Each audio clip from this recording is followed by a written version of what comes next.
그룹 빅뱅의 전 멤버 승리의 버닝썬 관련 군사재판에 절친 정준영이 증인으로 선다. 1 오전 경기 용인시 소재 지상작전사령부 보통군사법원에서 승리의 성매매 알선, 횡령, 특경법 위반 등 혐의 관련 11차 공판이 열린다. 승리는 성매매 알선, 성폭력처벌법, 특정경제범죄가 중 처벌 등에 관한 법률, 횡령, 업무상 횡령, 식품위생법, 상습도박, 외국환거래법 위반, 특수폭행교사 등 총 9개에 이르는 혐의를 받고 있다. 이날 공판에는 승리의 연예계 절친인 정준영이 증인으로 참석할 예정이다.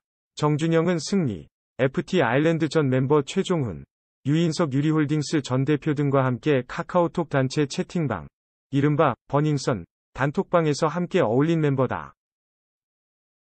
당초 정준영은 지난해 11월 19일 승리의 3차 공판에 증인 출석을 요구받았으나 심신미약 등 건강 악화를 이유로 불출석했다.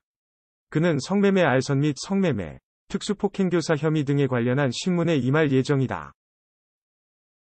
승리는 지난 2019년 2월 불거진 클럽 버닝썬 사태의 핵심 인물로 지목돼 지난해 1월 재판에 넘겨졌다. 그러나 본격 재판을 앞두고 지난해 3월어 철원 6사단으로 입대하면서 사건은 군사재판으로 이관됐다. 승리는 다수의 혐의 중 외국환거래법 위반 혐의만 인정하고 대부분의 혐의에 대해 부인하고 있다. 지난 10차 공판에서는 군 검찰이 조폭 연루 정황까지 공개했으나 승리 측 변호인은 특수폭행교사 혐의를 부인했다. 한편 정준영은 성폭행 및 불법 촬영 혐의로 실형을 살고 있다. 그는 최종훈 등 단톡방 멤버들과 2016년 1월 강원 홍천과 같은 해 3월 대구에서 여성을 만취시키고 집단 성폭행을 했다는 혐의와 함께 2015년 말부터 연예인들이 참여한 대화방에서 여성들과 성관계한 모습이 담긴 영상을 수차례 전송하는 등 불법 촬영물을 유포한 혐의로 지난해 9월 상고심 선고에서 징역 5년을 선고받았다. 버닝썬 팔렌 단톡방 멤버인 빅뱅 전 멤버 승리, 본명 이승현 31와 전 가수 정준영 32, 이 법정에서 제외했다. 과거 연예계 동료이자 친구 사이로 막역했던 두 사람이지만 한 명은 무려 9개 혐의를 받고 있는 피고인으로 또 한 명은 집단 성폭행범이라는 오명속형을 살고 있는 수형수이자 사건 핵심 증인으로 만난 얄궂은 운명의 현장이다. 집단 성폭행 및 불법 촬영 유포 혐의로 지난해 9월 대법원에서 징역 5년을 확정 선고받고 현재 복역 중인 정준영은 당초 지난해 11월 증인 출석 요청에 불출석 의사를 밝혔으나 재판부의 참석 종용에 재판 개시 5개월 만에 승리 사건 증인석에 섰다. 총 5시간 30분간 진행된 신문에서 정준영은 성매매 알선, 성폭력범죄의 처벌 등에 관한 특례법 위반, 카메라 등 이용 촬영, 특수폭행교사 등 혐의에 대한 질답을 이어갔다. 그는 대부분의 질문에 충실히 답했지만 오래전 기억을 더듬는 일이 쉽지 않은 듯 잘 기억나지 않는다. 정확한 것은 모르겠다. 내가 정확히 아는 건 아니지만 그렇게 생각한다. 등의 모호한 답변도 수시로 했다.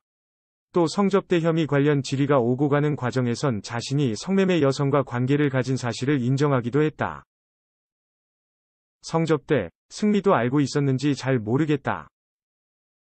이날 정준영은 자신이 속한 버닝썬 8인 단톡방 멤버들과 해외 사업가와의 크리스마스 파티 관련 이야기를 나누던 중 승리가 여자는 잘 주는 애들로 라고 표현한 것에 대해 그냥 장난친 것 같기도 재미있게 놀자고 한 이야기 같기도 하다 고 자신의 의견을 말했다. 하지만 이 파티에는 실제 성매매 여성이 섭외됐고 쟁점은 이 과정이 유인석의 단독 지시였는지 승리도 관여했는지 여부다.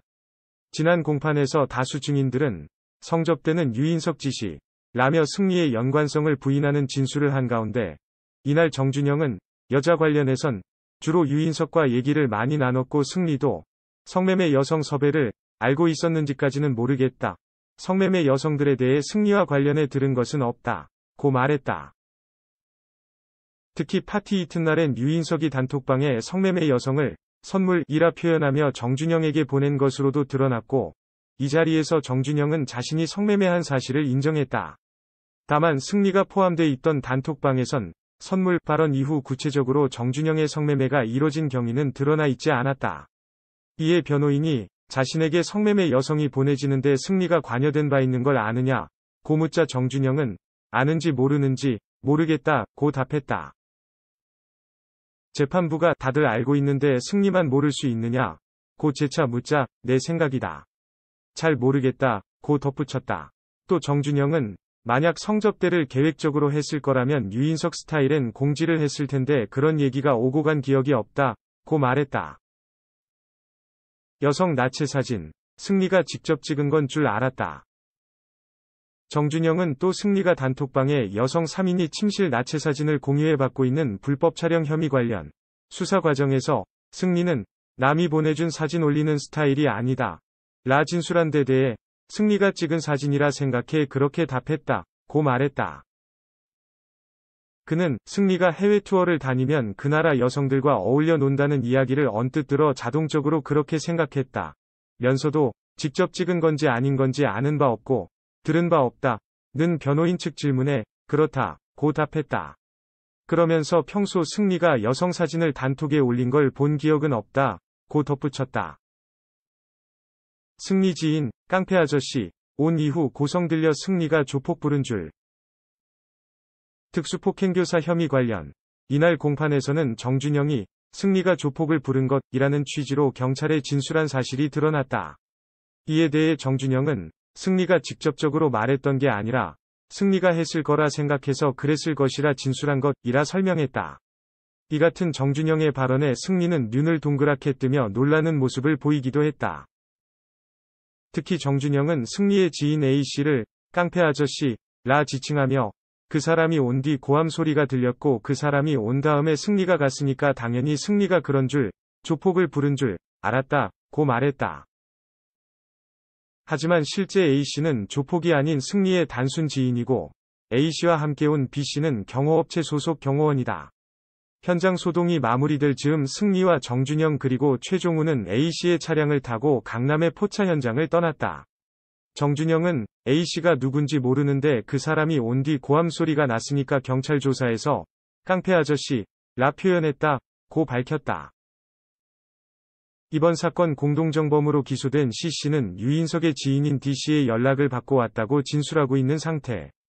이에 정준영은 나는 그들이 온 경위 자체를 모른다. 비슷한 시간대에 온 건 맞다. 며 기억나는 당시 정황을 언급했다. 정준영은 사건 당일 포차 내실에서 승리와 어떤 대화를 나눴는지는 기억나지 않는다. 면서도 승리가 피해자에게 멱살도 잡혔고 무례한 행동을 당했기 때문에 화가 굉장히 많이 나 있었다.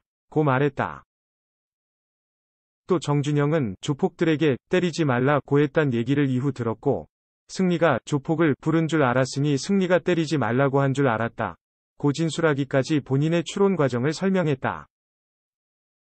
다만 정준영은 당시 승리가 경호원을 부르는 게 같은 연예인으로서 납득이 가는 행위였냐? 는 질문에 그럴 수 있다. 고답하는가 하면 과거 승리가 운영했던 클럽에 조폭을 동원한 적 있느냐? 는 질문에 없다. 고 답했다. 푸른 수위 노란 얼굴의 정준영. 승리 쪽 수차례 쳐다봐. 정준영은 최종훈 등과 술에 취한 여성을 집단 성폭행한 혐의로 재판에 넘겨져 지난해 9월 대법원에서 징역 5년을 확정 선고받고 교도소 복역 중이다. 현재 지방의 한 교도소에 복역 중인 정준영은 이날 법무부 호송차를 타고 군사법원에 도착. 4인이 교도관에 이끌려 법정의 모습을 드러냈다. 푸른색 수의 차림의 정준영은 연예인 활동 당시보다는 조금 찐 듯하지만 여전히 호리호리한 체격이었다. 건강 상태는 양호해 보였으나 다소 긴장한 듯 멍한 표정에 약간 노란 피부톤이 눈길을 끌었다. 피고인석에 앉아있던 승리 역시 정준영의 출석을 앞두고 다소 미묘한 표정을 보였다. 다른 증인의 출석 때와 달리 복잡 미묘, 착집하기까지 한 표정의 그는 정준영이 처음 등장해 증인 선서를 하는 내내 좀처럼 그에게서 눈을 떼지 못했다. 정준영은 이따금 질문에 텀이 생기면 승리 쪽을 바라봤고 승리 역시 시시때때로 정준영을 지켜봤다. 두 사람의 눈이 마주치는 모습도 목격됐다. 다만 승리가 그간 다수 증인신문에서 직접 자신의 궁금증을 증인에게 묻던 것과 달리 이날 정준영에게는 직접 신문하진 않았다. 승리는 이날 오전 공판에서 2015년 12월 30일 서울 강남의 한 포장마차에서 가진 술자리에 조폭을 동원했다는 특수폭행교사 혐의를 부인했다. 현장 CCTV가 공개된 가운데 승리 측은 여배우가 동석한 송년회였고 모르는 사람이 무례한 행동을 해 자리를 옮기려 했을 뿐이라고 밝혔다. 변호인은 모르는 사람이 술 먹고 비틀거리며 벌컥 문을 열고 들어오는데 누가 좋아하겠나? 손님 A씨가 피고인과 동석한 여배우를 힐끔힐끔 쳐다보기도 해 피고인은 기분이 나빴지만 연예인이기 때문에 구설에 휘말리지 않아야 한다는 생각했고, A씨가 초면에 다소 무례한 행동을 계속해 빨리 자리를 떠나려 했다. 고 말했다. 또 변호인은 고급 승용차를 타고 포차에와 승리한 대화한 남성들에 대해 한 명은 아는 술집 사장이고 한 명은 경호원이다. 며 피고인은 공동정범으로 기소된 사람의 이름도 얼굴도 모른다. 피고인은 공동정범과 연관성이 없다고 볼 수 있다. 고 밝혔다. 아울러 공동정범으로 기소된 사람도 피고인의 지시를 받은 것이 아니라고 진술하고 있다. 며 승리에게 특수폭행교사 혐의를 적용하는 데 대해 의문을 제기했다.